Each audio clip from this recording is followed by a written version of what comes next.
처음에 시드를 모으면 뭐부터 자산을 챙겨가면 좋을지. 저는 처음에는 제 나이 땐 현실적으로 부동산을 바로 들어가기는 어려웠었으니까 미국 주식을 시작을 했었거든요. 근데 다른 분들이 미국 주식이라고 하면 테슬라에 들어가냐 아니면 3위, 1, 2, 3등 있잖아요. 애플이나 MS나 엔비디아 이런 데 들어가야 되냐 이렇게 이야기를 하는데 그거는 저는 변동성이 너무 크다고 생각하거든요. 개별주 같은 경우는. 그래서 저는 무조건 지수를 깔고 가면 좋을 것 같다고 생각을 해서 SPY나 QQQ를 계속 이야기를 해왔었는데 제가 이제 오늘 이거 촬영하기 전에 작년에 어느 정도 올랐는지 쭉 한번 봐봤어요. 근데 SPY랑 QQQ 둘 다 한 20%에서 25% 정도의 퍼포먼스를 냈더라고요. 그래서 지수 같은 경우는 큰 변동성도 없고 이게 한 번에 20% 오르는 게 아니라 순차적으로 조금씩 올라주고 살짝 떨어지고 또 다시 올라주고 이런 거니까 저는 지수를 끌고 가면 좋을 것 같아서 처음 투자하시는 분들은 여기에 좀 처음에 들어가면 좋지 않을까 생각을 했었고요. 그 다음에 이제 얼마 안 남았잖아요, 취임식. 그래서 트럼프 2기를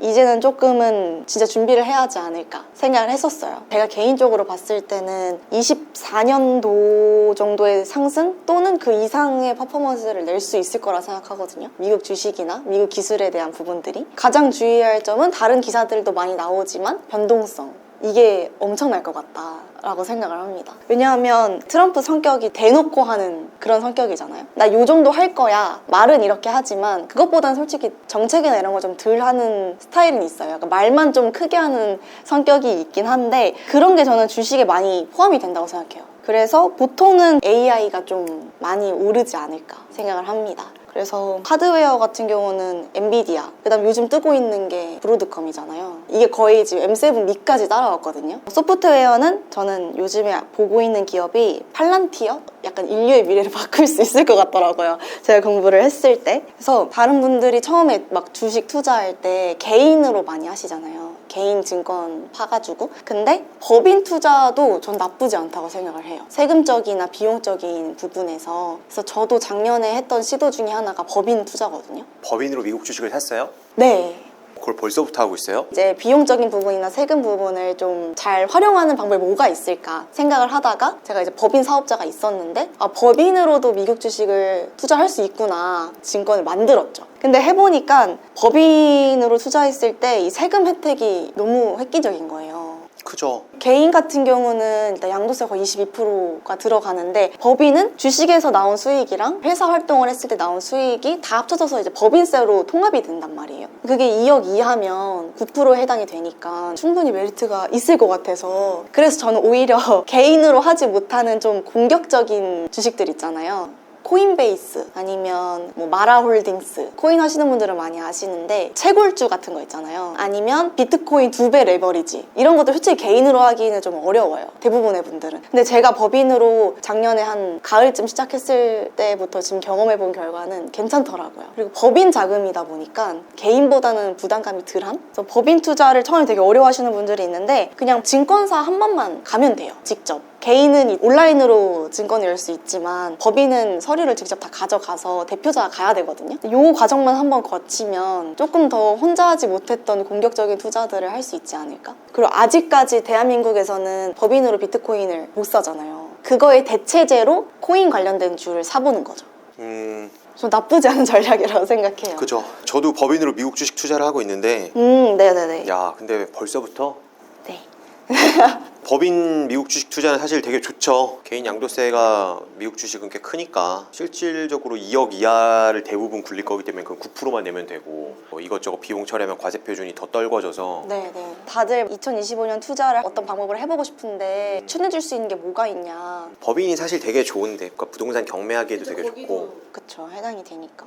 그럼 이거는 주식 투자를 하려고 만든 법인이에요? 아니에요. 그건 아니에요. 그 법인은 그냥 뭐 사업도 하는 법인? 네네네네. 그러니까 이게 회사로 치면 이제 회사 유보금 투자하는 거예요. 맞아요. 맞아요. 비트코인은 이제 매매가 안 되지만 아까 말한 뭐 마라홀딩스나 코인베이스 이런 것도 결국 또 비트코인을 담는 어떤 성격을 갖고 있으니까. 그쵸. 약간 대체제 느낌? 그리고 근데 이게 좀 힘든 게 변동성이 너무 크다 보니까 그래도 개인보다는 법인이 낫지 않을까 해서. 브로드컴이랑 팔란티어 이거 두 개도 올해 많이 올랐죠? 많이 올랐죠. 그래서 팔란티어 뭐 지금 들어가도 되냐 이런 질문이 많아요 요즘. 팔란티어가 옛날부터 얘기가 나오던 거긴 한데 그렇죠. 아주 급등을 그러니까 24년에 작년이네 이제 그죠? 그래서 저도 팔란티어를 투자를 하고 싶은 거예요. 근데 이게 개인으로 들어가기 어려워서 법인으로 들어가 있기는 합니다. 투자처가 확실히 많아졌어요. 그죠? 맞아요. 저도 오늘 이거 이야기 준비하면서 많아졌더라고요. 국장도 좀 이제 새해에는 많이 올랐으면 좋겠는데 가뜩이나 이 매력이 좀 떨어지고 있는데 또 비상계엄까지 터져가지고 더 힘들어지고 있는 상황에 저 지금 거의 박앤세일 하고 있다고 생각하거든요.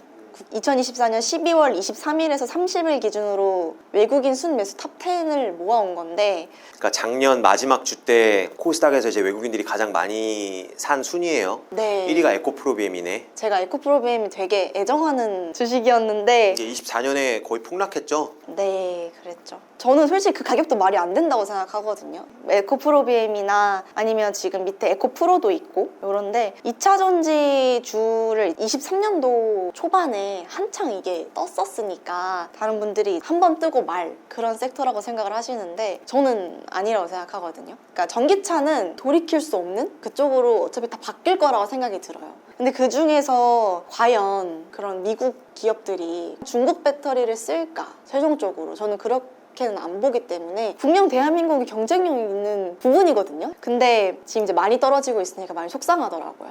그래서 에코프로도 최고점이 130만 원이었어요. 일단 에코프로비엠이 오늘 기준 또 마이너스 4%네요. 아, 얼마인가요, 지금?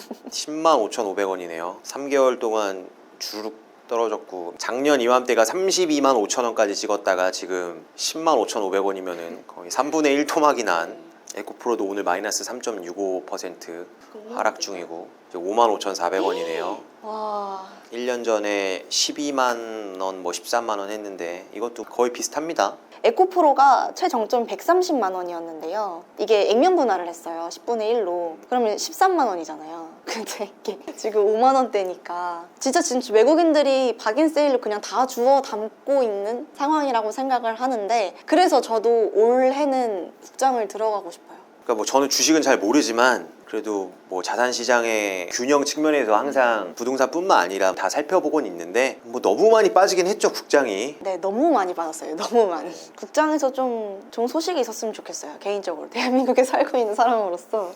아무튼 그렇게 해서 지금 외국인들이 2차 전지랑 로봇주 사고 있네요. 제가 비트코인 관련 영상을 올렸는데 제가 생각하고 있는 그 반대의 입장을 가지신 분들이 있더라고요. 이거는 이제 뭐 앞으로 0으로 갈 거다. 없어질 거다. 이거는 도박판이다. 이게 우리나라 코스피 시총 전체 금액이 그러니까 시총이 2,000조거든요. 근데 비트코인 시총이 2,750조예요. 근데도 아직도 0으로 간다. 이렇게 말씀하시는 데 정말 많더라고요. 그러니까 저는 다른 알트는 그럴 수 있다고 생각해요. 많은 분들이 걱정하시는 도박판이고 앞으로 없어질 거고 사기다 라고 생각하시는 분들이 이제 알트코인에 좀 많이 집중이 되어 있지 않을까. 저는 비트코인은 앞으로 더 오를 수밖에 없지 않을까. 저는 개인적으로 2024년 마무리가를 1억을 생각했거든요. 근데 지금 1억 많이 오버된 상황이잖아요. 그래서 최근에 이제 1억 5천만 원 찍고 살짝 빠졌었어요. 1억 3,800 막 이렇게 보고 이랬었는데 근데 그 사람들이 대부분은 이제 하락의 시작이다 이렇게